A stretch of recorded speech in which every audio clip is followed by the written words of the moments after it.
Dia da prostituta. A prostituta também tem seu dia, 2 de junho. No dia 2 de junho de 1975, 150 prostitutas ocuparam a igreja de Saint-Nizier em Lyon, na França. Elas protestavam contra multas e detenções em nome de uma guerra contra o rufianismo e até contra o assassinato de colegas que sequer eram investigados. Além disso, maridos e filhos de prostitutas eram processados como rufiões por se beneficiarem dos rendimentos das mulheres. Tabernas deixaram de alugar quarto para as trabalhadoras do sexo com medo da repressão policial. A diretoria da igreja e a população de Lyon apoiaram a manifestação e deram proteção a elas. A ocupação da igreja foi transmitida por todos os meios de comunicação no país e no exterior, inclusive no Brasil. As mulheres exigiam que seu trabalho fosse considerado tão útil à França como outro qualquer. Outras 200 prostitutas percorreram as ruas de carro distribuindo filipetas com denúncias de que eram vítimas de perseguição policial, o que as impedia de trabalhar. Uma carta foi enviada ao presidente Giscard d'Estaing. O movimento se ampliou para outras cidades francesas como Marselha, Montpellier, Grenoble, Paris, onde colegas também entraram em greve. No dia 10 de junho, às 5 horas da manhã, as mulheres na igreja de Saint-Nizier foram brutalmente expulsas pela polícia. Ao ter a coragem de romper o silêncio e denunciar o preconceito, a discriminação e as arbitrariedades, chamando a atenção para a situação em que viviam, as prostitutas de Lyon entraram para a história.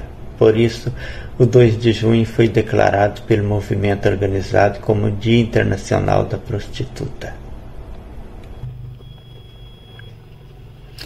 A mestranda em pós-graduação em Antropologia Social da USP, Ana Carolina Azevedo, diz que quando a ilegalidade da prostituição recai sobre terceiros e não criminaliza a pessoa que se prostitui, um modelo legal é chamado de abolicionista e é adotado por países como Suécia, França e Inglaterra. Já países como Armênia, Azerbaijão, Croácia e a maior parte dos Estados Unidos optam pelo modelo proibicionista, que é o mais repressivo de todos, onde a prostituição é completamente ilegal, o que significa que tanto as pessoas que compram quanto as que vendem sexo são criminalizadas, explica Ana. A mestranda comenta ainda sobre o modelo regulamentarista, que é caracterizado pela tolerância oficial do Estado, em que a prostituição é redefinida como trabalho sexual, sendo adotado na Alemanha, Holanda, parte do Canadá e Austrália. A antropóloga observa que diferentes modelos legais produzem diferentes imagens das pessoas que trabalham no comércio sexual. No caso do modelo abolicionista, a imagem que se forma da garota do sexo é de vulnerabilidade e fragilidade. No entanto, Ana aponta que a predominância dessa imagem não se concretizou no Brasil, devido ao movimento das prostitutas que lutam pelos seus direitos e pela regulamentação da profissão, exigindo melhores condições de trabalho e visibilidade.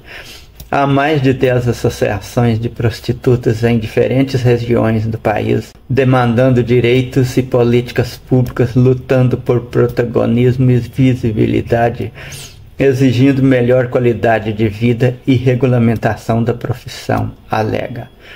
Fonte: Jornal USP, 29/11/2012. Especialista em direito penal, o professor Daniel Pacheco Pontes sugere que, em vez de criminalizar a prostituição, seria mais benéfico regulamentá-la.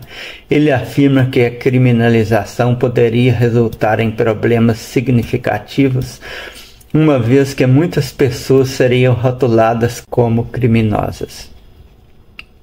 Por outro lado, a regulamentação permitiria que a atividade fosse exercida dentro dos limites legais e com proteção. Isso respeitaria a laicidade do país e separaria o direito penal da moral e da religião. Fonte Jornal USP. Eu particularmente concordo plenamente com o professor Daniel. A regulamentação pode facilitar a investigação e o combate ao tráfico de pessoas. As pessoas que prostituem, em grande parte, escolhem essa atividade porque nela conseguem ganhar muito mais do que com um emprego comum. Algumas que o fazem por não ter outra oportunidade de trabalho não estão em condições tão diferentes da maioria das pessoas, pois essa maioria exerce uma determinada profissão não por gostar dela, mas por não encontrar outra melhor para se manter.